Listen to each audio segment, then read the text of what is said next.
So now that we are alone, why are you always smiling? An illuminating voice, bright with experience and wisdom, responds to the question. I am Moon, a guide, a comforter, a nursery rhyme hurdle for a certain milk producer, and yes, I am always smiling. I smile because everything must be laughed at. Everything contains humor, albeit small or apparently non-existent in some situations, but it is everywhere, omnipresent if you will. Without it, the assumed-to-be seriousness of the world would crush us, bury us in a grave of insanity. I am Great Moon, enlightened friend of celestial prophets, and I ask for the identity of the question asker to be revealed. Silence. Mao continues to sing. With the stars up above in your eyes. Yeah. Horse. A quadruped mammal. Rapidly cursorial, beautiful, and majestic. Horse. An annoying physical condition. Scratchiness of the throat. Harsh. And not needing to be listened to. Which name applies to the dark blue Buick residing on East E Street in the small town of Personif, Idaho. The interior of the car points down a steep hill, the end of V. The wheels are turned the wrong way, the owner having failed his written exam 4 times, the 5th time missing the permissible maximum. The paint on the roof of the car is beginning to peel, revealing the bland, emotionless gray beneath. Which title applies to the dark blue Buick? Only Julian, the owner, abandoner, who yelled one of the words during the test drive knows. So a 350, you say? Yeah, man, she's got some ponies, some stallions, if you hear what I'm saying. Use that pedal, my man, said Hank, the alcoholic, gas station clerk / mechanic, rather enthusiastically. Okay, but do not insult my soon-to-be bride with the improper usage of the female pronoun. A convertible rabbit is a she. A red Civic with a flower sticker on the rear bumper is a she. But never, no, is a blue Buick a she. Undoubtedly a he. No, a Mr. Mr. Bad Blue Buick, baby. Feel the thunder as the clouds above rain down with the fury of Buick pride. The houses on Stable Way must have flinched uncontrollably. Julian was flooring it, lead foot on the smooth, flowing, easily pressed pedal, engine roaring. The houses on Stable Way must have laughed uncontrollably. The mighty blue Buick, dark in its color and all its spectacular rage, began to cough with the fury of a horrible bronchial infection. Julian slammed the sun-baked cracked dash. Horse, baby, yeah! A bird sang to a distant lover and received no response. A slow turn of the head to look into Hank's eyes, making him feel uncomfortable. Hank looked at the mileage, at the sun-baked cracked dash, at the rip in the armrest, through the slit created by the passenger side window that will just not roll up all the way, and finally back at Julian. I'll take off 500. Deal, what's your last name? Julian began to write a check. A month later, the engine stopped working. A dark blue Buick now sits ready to swerve into the road in front of the beat-up apartment where Julian finds his home on the hill on East E Street. The sky is dark now, a full moon, no clouds to be seen. Hasn't rained in about 2 months. The light radiating from the lunar man is being reflected off the Buick's fake black leather interior. The neighborhood is very quiet. Mao, the local cat, occasionally sings, but nobody cares. Well, it's a marvelous night for a moon dance. Hey, Digital clocks are electrically displaying 3 a.m. So now that we're alone, why are you always smiling? Said a voice emanating softly, slightly with an apologetic tone from the quiet neighborhood. One of the leaves on a seasonally naked tree falls, slowly, with a twisting, twirling, airy tumble, a soft boom, a quiet rustle, as the leaf unavoidably obeys the law of gravity. An illuminating voice, bright with experience and wisdom, responds to the question.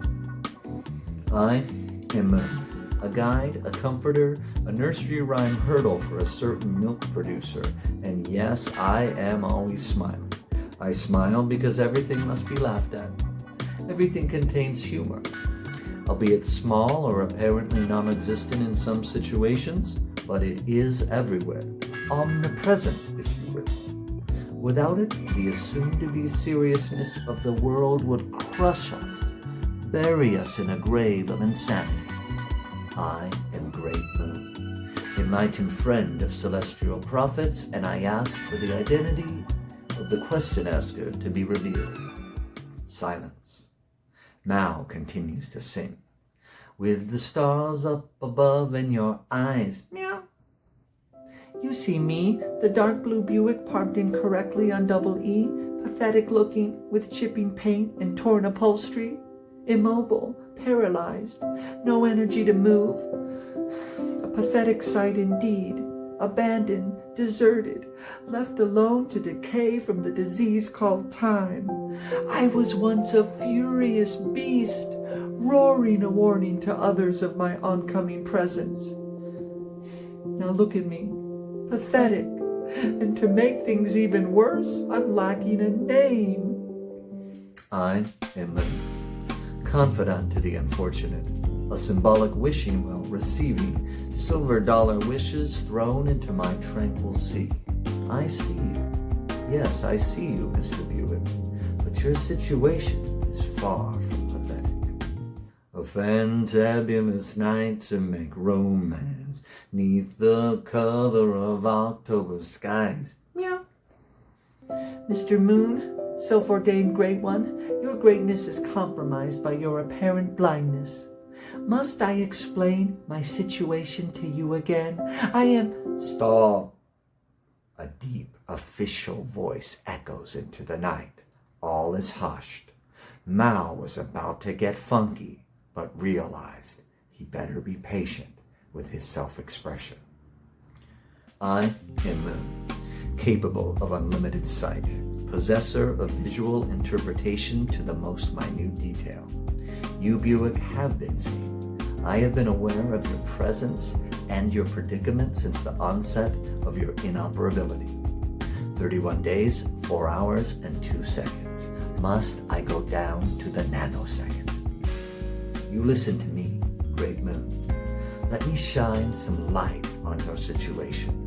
Yes, you are a dark blue Buick with chipping paint and a poor engine and a cracked dash. But because of this, you sit by the curb pouting like a child who just missed the ice cream truck. You define your situation, your predicament. What is pathetic here is your weakness, your submission. As for a name, give a name unto yourself. Do not wait for someone else to give you an identity. And the audacity you have of calling time a disease. Time is a gift. Without it, we would all be stagnant. Time aids in the attainment of one's identity. It has provided you with experiences that have led to choices made by you, and it is these choices made in your life, Mr. Blue Buick, that define your individuality, your personality. Hear me, Great Moon, and be at peace. Laughter and more laughter, sarcastic and aimed to insult, flowing up into the night sky like thick, choking smoke. A clear change of voice. I am Moon, seer of all there is to see, blah, blah, blah. Listen to me, Mr. Smiles Without Reason.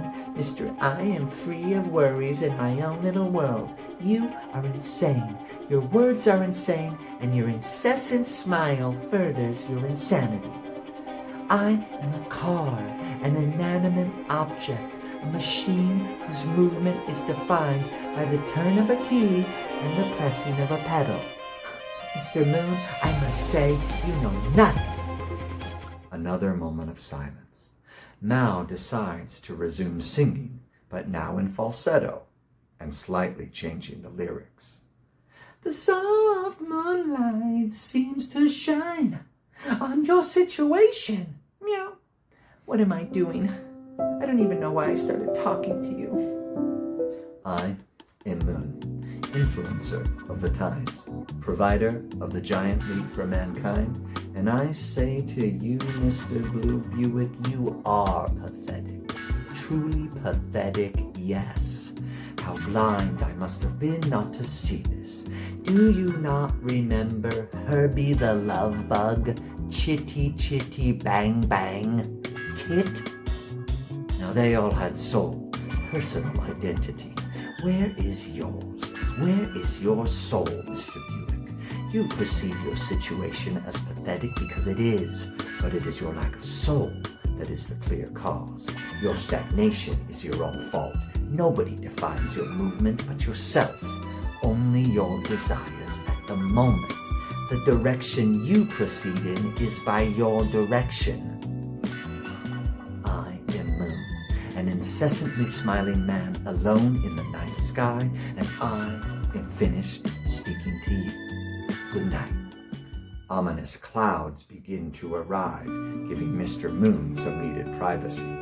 Mao, letting his cords rest, is staring at an innocent little brown mouse walking on his property. Stupid jerk, what does he know? Cars do not move on their own, and those names he mentioned belong to machines created in the minds of men, key-turners. I have more soul than any one of them. Hardship strengthens the soul, and I have certainly experienced enough hardship. Heavily used performance tires slowly begin to leave the curbside.